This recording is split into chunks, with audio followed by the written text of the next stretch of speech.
বিরতির পর আমরা আলোচনাতে আছি। আমি আবারও শুভাশিস স্যার কাছে যাব। যে ওমর আব্দুল্লাহ তিনি বললেন যে কাশ্মীরের মানুষ তারা ঐক্যবদ্ধ হচ্ছে, তারা পাশে আছে, এবং তিনি বললেন যে এই যে ঘটনা ঘটেছে সেটাতে ভাষা তিনি হারিয়ে ফেলেছেন, কিভাবে বলবেন, এবং স্টেটহুড চাই না এখন সেই বিষয়টাও তিনি উল্লেখ করতে পারছেন না। হ্যাঁ, দেখুন, আমার যতটা ওনার স্টেটমেন্টটা শুনে মনে হলো উনি কোর পলিটিক্যাল স্ট্যান্ড নিতে চাইছেন না, এবং at this point of time যে স্টেটমেন্টটা করলো পলিটিক্সে, আমার practically in a very personal manner বলছি, বিশ্বাস অবিশ্বাসের মাঝখানে যে জায়গাটা আছে আমি সেখানে অবস্থান করি। সুতরাং এখানে উনি যা বলেছেন আমি অন্ধের মতো বিশ্বাস করবো বা অবিশ্বাস করবো সেটা at this point of time is irrelevant. কিন্তু পয়েন্টটা হচ্ছে উনি স্টেটমেন্টটা করেছেন এবং সেটা বাস্তব যে উনি স্টেটমেন্টটা করেছেন। তো স্টেটমেন্টটা করেছেন যখন, তখন আমাদের ধরে নিতেই হবে যে উনি সেই স্টেটমেন্টটাকে এটাই মিন করতে করেছেন যে আমি at this point of time politically কোনো ড্রাইভ করতে চাইছি না।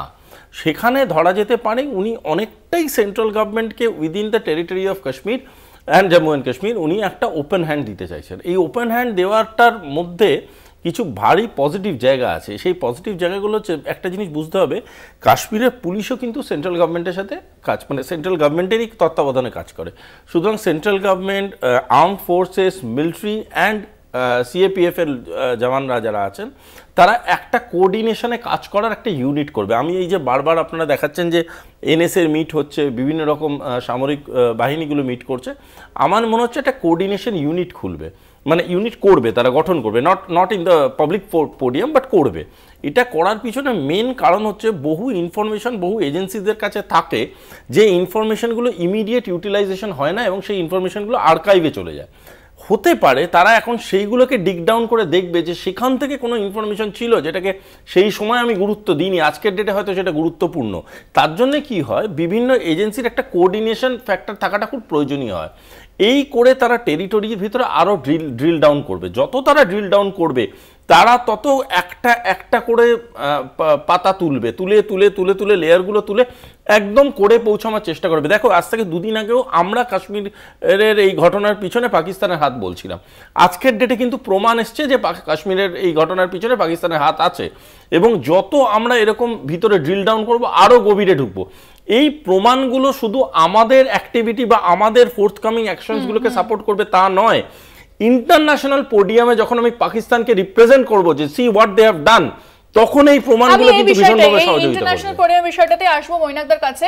ইন্টারন্যাশনালি আমরা দেখছি ইন্ডিয়ার অনেক মুভমেন্ট হচ্ছে, ইন্ডিয়া ফ্রন্ট রোতে আছে, এবং এই হামলার পর যেভাবে রাষ্ট্র নেতারা এগিয়ে এসেছে, নিন্দা জানিয়েছে, নেতানিয়াহু থেকে পুতিন থেকে শুরু করে প্রত্যেকে, যদিও ট্রাম্পের অবস্থান একটু ডাইসি ছিল, সেক্ষেত্রে ইন্টারন্যাশনালি ভারত কোন জায়গায় দাঁড়িয়ে রয়েছে এই মুহূর্তে?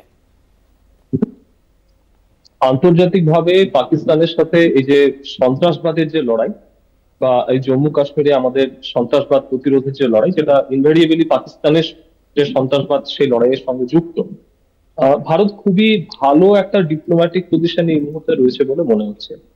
মার্কিন যুক্তরাষ্ট্রের বা ট্রাম্পের প্রসঙ্গ আপনি বললেন, কিন্তু মার্কিন যুক্তরাষ্ট্রের ডোনাল্ড ট্রাম্প ক্ষমতায় আসার আগের থেকেই বহুবার পাকিস্তানের যে ভূমিকা রয়েছে সন্ত্রাসবাদকে লালন পালন করা, সেটা তিনি পরিষ্কার কথায় বলে এসেছেন।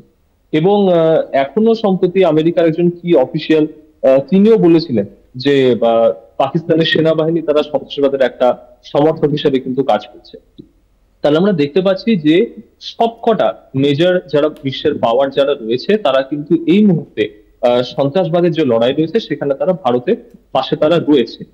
এবার যেটা বিষয় সেটা হচ্ছে যে এরকম একটা বড় কোনো সন্ত্রাসবাদী হামলার ঘটনা যেটা সিভিলিয়ানদেরকে টার্গেট করে স্পেসিফিক্যালি, সেরকম ঘটনা ঘটলে এটা as a matter of rule যে বিশ্বের সমস্ত দেশের যারা প্রধান রয়েছেন তারা নিশ্চয়ই একটা ভার্বালি একটা এটার সাথে সহানুভূতি এবং সংহতি ভারতের সাথে জানাবেন।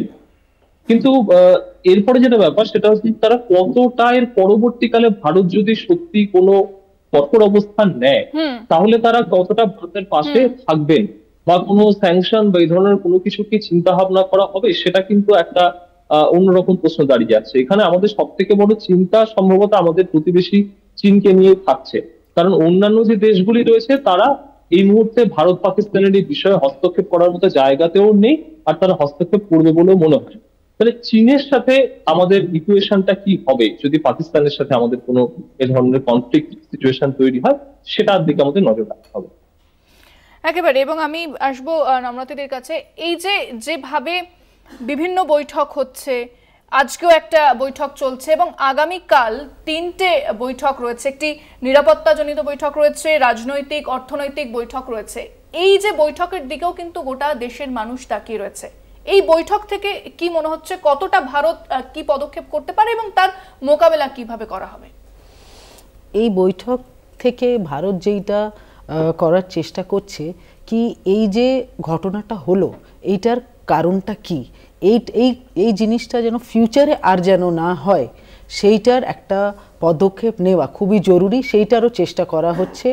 আর কিভাবে আমরা এই টেররিস্ট অ্যাক্টিভিটিসগুলো আর এই যে হিনিয়াস ক্রাইম করেছে সিভিলিয়ানকে মেরে, এইটা আমরা কি করে স্টপ করতে পারি, কি আমরা ফিউচারে এই রকম যেন আর ভয়াবহ কাণ্ড যেন আমাদের এই জীবনে আর না দেখতে হয়।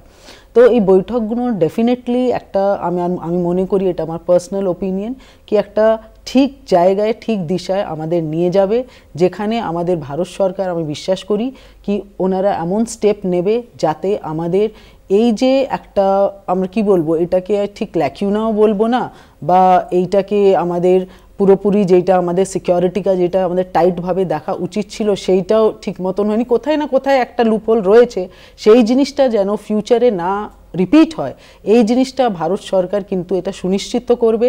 টেররিজমকে হেভি হ্যান্ডেডলি এটা পুরো সাপ্রেস করবে। এবার কোন দেশ কতটা কি সাহায্য করবে এইটা তো this is the question of future. সবাই বলছে এখন আমরা সাথে আছি, কিন্তু যখন অ্যাকশন নেওয়ার টাইম থাকবে কে কতটা পাশে থাকবে সেটা তো ফিউচারই বলবে। কিন্তু আমরা ভারতবাসী এইটাই চাইবো কি সরকার এমন মজবুত স্টেপ নিক যাতে এই টেররিস্ট অ্যাক্টিভিটিস বা টেররিস্টরা ফিউচারে এই যেন ক্রাইম না করতে পারে, এই রকম সিভিলিয়ানকে যেন আর ক্ষতি না করতে। আমি আসবে প্রসঙ্গে একটি গুরুত্বপূর্ণ খবর প্রত্যেককে জানিয়ে দিই যে বৈঠক শুরু হয়েছিল প্রধানমন্ত্রীর সঙ্গে 3 বাহিনীর সেনা প্রধানের, সেই বৈঠক ইতিমধ্যে শেষ হয়েছে এবং সূত্রের খবর সেখান থেকে যে তথ্য সামনে আসছে যে সেনাবাহিনীর ওপরে, অর্থাৎ যে সেনা প্রধানের সাথে যে বৈঠক হয়েছে সেখানে কিন্তু পুরোপুরি সেনাবাহিনীর ওপরে দায়িত্ব দেওয়া হয়েছে যে তারা কোথায় কিভাবে কি পরিচালনা করতে হবে এবং কিভাবে প্রত্যাঘাত করতে হবে সেটা সেনাবাহিনী সেই সিদ্ধান্ত নেবে এবং সেই দায়িত্ব সেনাবাহিনীর ওপরেই দিয়েছে কেন্দ্র সরকার, এমনটাই কিন্তু এখনো পর্যন্ত জানা যাচ্ছে। এবং আজকের যে বৈঠক হয়েছে সেটা অত্যন্ত গুরুত্বপূর্ণ ছিল। আগামীকাল যে 3টি বৈঠক রয়েছে সেই 3টি বৈঠক অত্যন্ত গুরুত্বপূর্ণ এবং সেখান থেকে কি তথ্য বেরিয়ে আসে সেই আপডেট আপনাদের অবশ্যই জানাবো। তবে সেনাবাহিনীকে কিন্তু পূর্ণ স্বাধীনতা দেওয়া হয়েছে যে সেনাবাহিনী যা করবে এবং কিভাবে প্রত্যাঘাত করতে হবে, কিভাবে জবাব দিতে হবে, এই হত্যালীরা কিভাবে জবাব দিতে হবে সেটা কিন্তু পুরোপুরি সেনাবাহিনীর উপর দায়িত্ব দেওয়া হচ্ছে। আমি যাও মৈনাকদের কাছে, যে বৈঠক শুরু হয়েছিল সেটা ইতিমধ্যে শেষ হয়েছে এবং জানা যাচ্ছে যে সেনাবাহিনীর ওপর পুরোপুরি দায়িত্ব দিয়েছে কেন্দ্র সরকার। মোদির সাথে যে বৈঠক হচ্ছিল বলা হয়েছে যে প্রত্যাঘাত কিভাবে করা হবে সেটা সেনাবাহিনী ঠিক করবে এবং 3 সেনার প্রধানের সাথে এই তথ্য সামনে এসেছে বৈঠকের পর।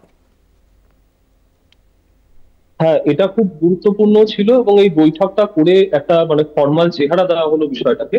কারণ আমাদের সেনাবাহিনী অলরেডি যে প্রত্যাঘাতের কাজটা বা পাকিস্তানের উপরে একটা প্রচন্ড যে প্রেশার সৃষ্টি করা, তাদের টেরর ইনফ্রাস্ট্রাকচার যায় তারা কার্টেল করতে বাধ্য হয়, সেই কাজটা তো আমাদের সেনাবাহিনী, আমাদের এয়ারফোর্স এবং বিশেষ করে আমাদের নেভি তারা অলরেডি শুরু করে দিয়েছিল।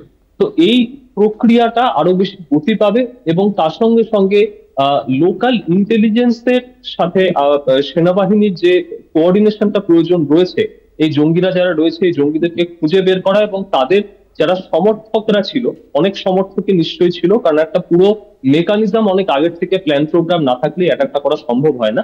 এটা খুঁজে বের করা বর্তমানে সেনাবাহিনীর দায়িত্ব এবং they are the best persons to do it, not the Jammu and Kashmir police. Jammu and Kashmir police তারা অতীতেও বিভিন্ন সময় তাদের কাজের জন্য তারা সমালোচিত হয়েছে এবং বর্তমানে যে ফেলিওরটা হয়েছে ফেলিওরটা তাদের একটা বড় ভূমিকা কিন্তু রয়েছে। এই প্রসঙ্গে আরেকটা কথা বলি, সেটা হচ্ছে যে পাকিস্তান জম্মু কাশ্মীরের যে লেফটেন্যান্ট গভর্নর তার সাথে ওমর আবদুল্লাহ সরকারের একটা বড় সমস্যা রিসেন্টলি এই জন্য হচ্ছিল যে প্রচুর পুলিশ আধিকারিকদের তাদেরকে র্যান্ডামলি বিভিন্ন জায়গাতে ট্রান্সফার করে দেওয়া হচ্ছিল। সেইটা নিয়ে দুই পক্ষের মধ্যে একটা কষাকষি চলছিল, যার জন্য জম্মু কাশ্মীর পুলিশও বর্তমানে খানিকটা অব্যবস্থিত জায়গাতে রয়েছে। কাজে ইন্ডিয়ান আর্মি তারা সব থেকে ভালো পজিশনে রয়েছে এই অ্যান্টি টেররিস্ট অপারেশনটা করার জন্য। একেবারে আমি স্বাগতদের কাছে আসবো। ভারতীয় সেনাকে একেবারে ফ্রি হ্যান্ড দেওয়া হয়েছে এবং পূর্ণ স্বাধীনতা তাদের উপর দায়িত্ব দেওয়া হয়েছে প্রত্যাঘাতে। তাদের উপরে দায়িত্ব দেওয়া হয়েছে প্রত্যাঘাতের, এটা তো দেশের নিরাপত্তার কথা ভেবেই দেওয়া হচ্ছে। কিন্তু দেশের আভ্যন্তরীণ নিরাপত্তার প্রশ্নে কেন্দ্রীয় সরকার কি পদক্ষেপ গ্রহণ করছেন? এই যে ২৬ জনের প্রাণ চলে গেল, এইটার কোথায় লুফলস ছিল সেইটারও কিন্তু একটা রিপোর্ট আমার মনে হয় আমাদের প্রকাশ্যে আসা উচিত। কারণ এই যে ২৬ জন তরতাজা মানুষ চলে গেলেন, তার সঙ্গে আরও ওখানকার যে সাধারণ মানুষ ভীত সন্ত্রস্ত হয়ে পড়লেন এবং তার সাথে গোটা দেশ আক্রান্ত হয়ে গেল, একটা ভয়ভীতির পরিবেশ তৈরি হয়ে গেল, একটা বিভাজনের রাজনীতি তৈরির দিকে ধীরে ধীরে এগোনোর একটা পথ প্রশস্ত হলো। এইগুলোরও কিন্তু অ্যানালিসিস কেন্দ্রীয় সরকারকে করতে হবে এবং এর প্রেক্ষাপট মানে সত্যিই কি ন্যাশনাল ইন্টেলিজেন্সের কাছে কোনো খবর ছিল না? কেন প্রধানমন্ত্রীর সফর বাতিল হলো? দুদিন আগে যে সফর ছিল সেই সফর কেন বাতিল হলো? বা কেন সেখানে নিরাপত্তা বলায়, মানে যে ছোট ছেলেটি গুজরাটের বলছিলেন যে দূর তক কাহি পে মিলিটারি নেই থা, এই যে নিজের চোখে যারা দেখেছেন মিলিটারি নেই, কেন ছিল না? এইগুলোও কিন্তু আমাদের মনে হয় একজন সাধারণ নাগরিক হিসেবে এই প্রশ্নগুলোরও উত্তর কিন্তু সরকারকে দিতে হবে। নিশ্চয়ই যদি পাকিস্তান এই কর্মকাণ্ডের সঙ্গে যুক্ত থাকে তাহলে সেটা দেশের নিরাপত্তার প্রশ্নে যে কাজ সরকার করবে সেটা যেমন একটা দিক, তার পাশাপাশি আভ্যন্তরীণ নিরাপত্তার প্রশ্নে সরকার কী পদক্ষেপ নিচ্ছেন কাশ্মীরের সাধারণ মানুষ, দেশের সাধারণ মানুষকে নিরাপত্তা দেওয়ার জন্য, সেই জায়গাগুলোকেও কিন্তু সুনিশ্চিত করা প্রয়োজন বলে আমার মনে হচ্ছে। একেবারে আমি আলোচনায় ফিরব।